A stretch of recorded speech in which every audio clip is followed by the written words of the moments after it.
परेशान तो रहूंगा ना पार्वती। आखिर एक बेटी का बाप जो ठहरा। पार्वती, अब उसके हाथ पीले करने का समय आ गया है। पर हमारी आनंदी तो अभी सिर्फ 9 साल की है। अभी तो उसके पढ़ने, लिखने और खेलने कूदने के दिन हैं। देख पार्वती, लड़कियां पराया धन होती है और जितना जल्दी इन्हें घर से विदा कर दे उतना अच्छा है। कल से आनंदी की पढ़ाई लिखाई बंद। पर बाबू, इसमें मेरी क्या गलती है? आप मुझे पढ़ाई करने क्यों नहीं देते? तेरी गलती है कि तू एक लड़की है। लड़का होती तो क्या बाबू? लड़का होती तो क्या? ए लड़की, ज्यादा जबान ना चला, नहीं तो जबान हलक से खींचकर बाहर निकाल दूंगा। बाबू, मैं पढ़ लिख कर कुछ बनना चाहती हूँ। मेरी पढ़ाई ना रोको बाबू। आनंदी, तुझे पढ़ना है तो पढ़, लेकिन सारी उम्र बाप की छाती पर यूं बोझ बनकर ना बैठ। पर बाबू, अभी तो मेरी उम्र पढ़ाई लिखाई की है। मुझे पढ़ लिख कर डॉक्टर बनना है। पढ़ाई पढ़ाई पढ़ाई, आज तो तेरी इन किताबों का काम तमाम करके ही छोड़ूंगा। ये ले। नहीं बाबू, मत फोड़ो बाबू। मत छोड़ी। नहीं बाबू, नहीं।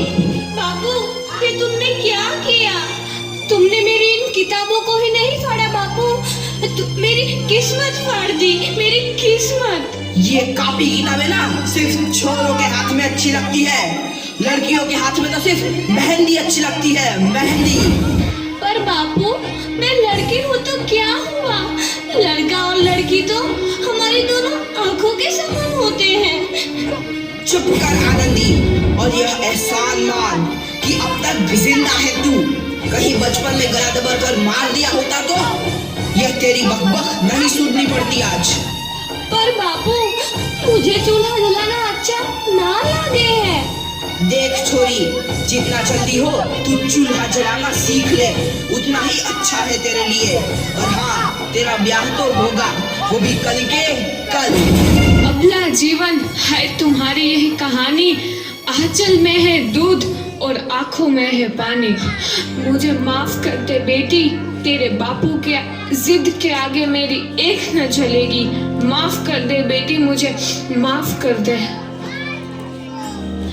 इस प्रकार मात्र 9 वर्ष की छोटी उम्र में आनंदी का विवाह गोपाल राव जोशी से हो गया।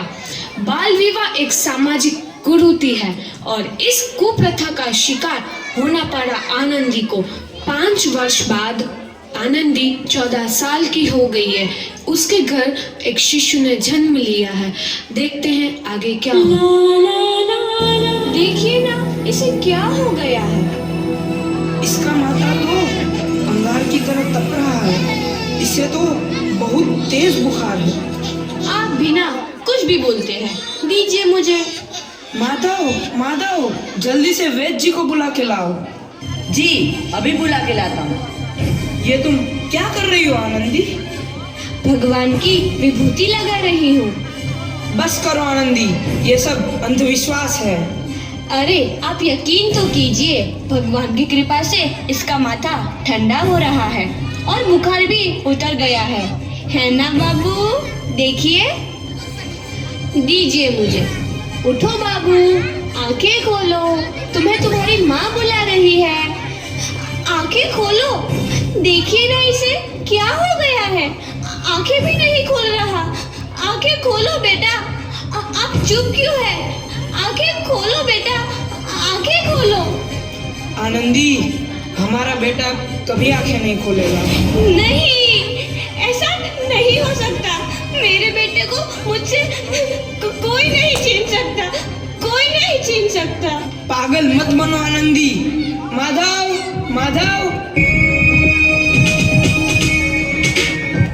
आनंदी, बंद करो ये पागलपन।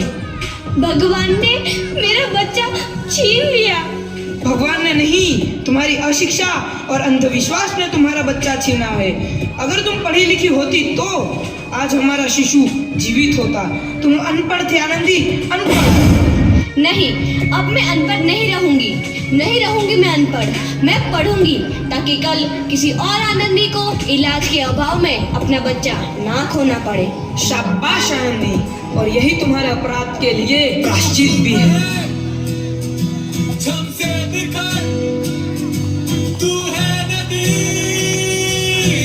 आनंदी, तुम्हारी 12वीं का परिणाम आ गया है। तुमने पूरे कॉलेज में प्रथम स्थान अर्जित किया है। आनंदी, तुम्हारी मेहनत रंग लाई है। तुम्हें शिक्षा वृत्ति मिली है। ये लो तुम्हारे अमेरिका जाने की टिकट। मुझे शिक्षा वृत्ति मिल गई। मैं अमेरिका जा रही हूँ। पर ये सब मैं अकेले कैसे कर पाऊंगी? आनंदी, अपना आप को इतना कमजोर क्यों समझ रही हो? फिर इतना पढ़ने लिखने का क्या फायदा? तुम अभी गवार की गवार नहीं हूँ मैं अब गवार।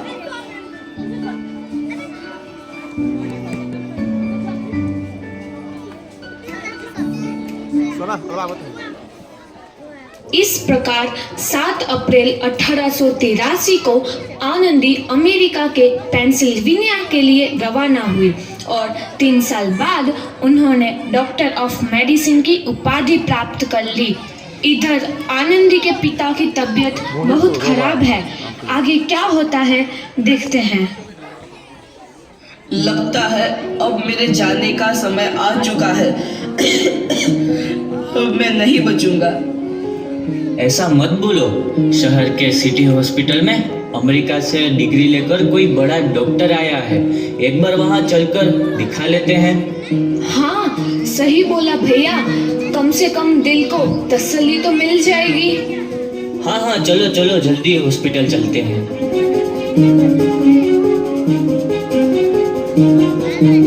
इस मरीज की हालत तो बहुत ही खराब है। कोई चमत्कार ही इसे बचा सकता है। ऐसा मत बोलो भाई। डॉक्टर साहब कब तक आ जाएंगे? लो आ गई डॉक्टर मैडम। डॉक्टर मैडम जल्दी देखिए, मरीज की हालत बहुत ही खराब है।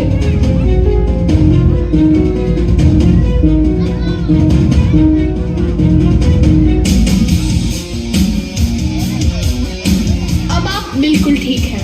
मौत के मुंह से आपको बचाया है डॉक्टर मैडम ने। डॉक्टर साहब ने मुझे बचा लिया। मुझे मिलना है डॉक्टर साहब से। डॉक्टर साहब नहीं, डॉक्टर मैडम बोलो। डॉक्टर मैडम, उन्होंने ही तुम्हें जीवन दान दिया है। लो आ गई डॉक्टर मैडम, मिल लो उनसे। डॉक्टर मैडम, आपका बहुत बहुत धन्यवाद। आपने मेरी जान बचाई। इसके बदले में मैं गरीब भला आपको क्या दे सकता हूँ?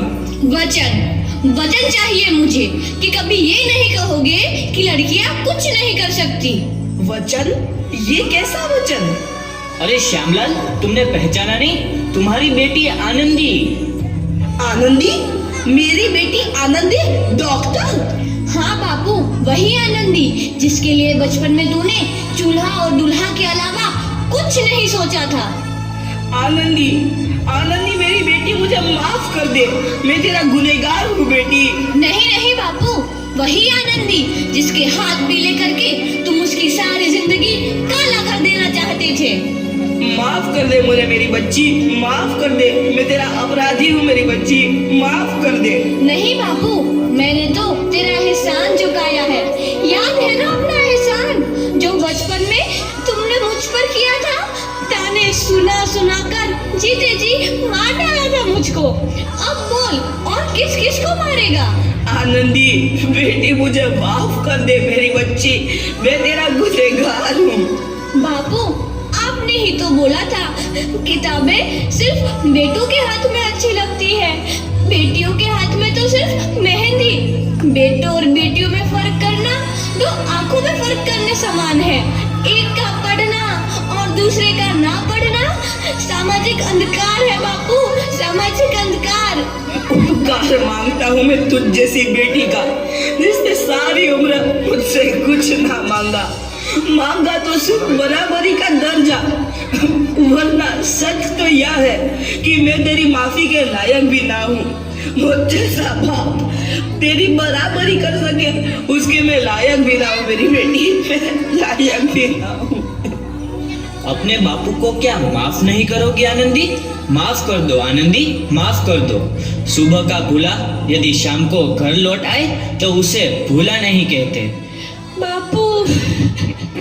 तो इस प्रकार आनंदीबाई जोशी ने अपनी मेहनत और अटूट इरादे से न केवल भारत की पहली महिला डॉक्टर बनी, बल्कि आगे चल के उन लड़कियों के लिए सुनहरा रास्ता दिखा गई जो जीवन में कुछ करना चाहती थी।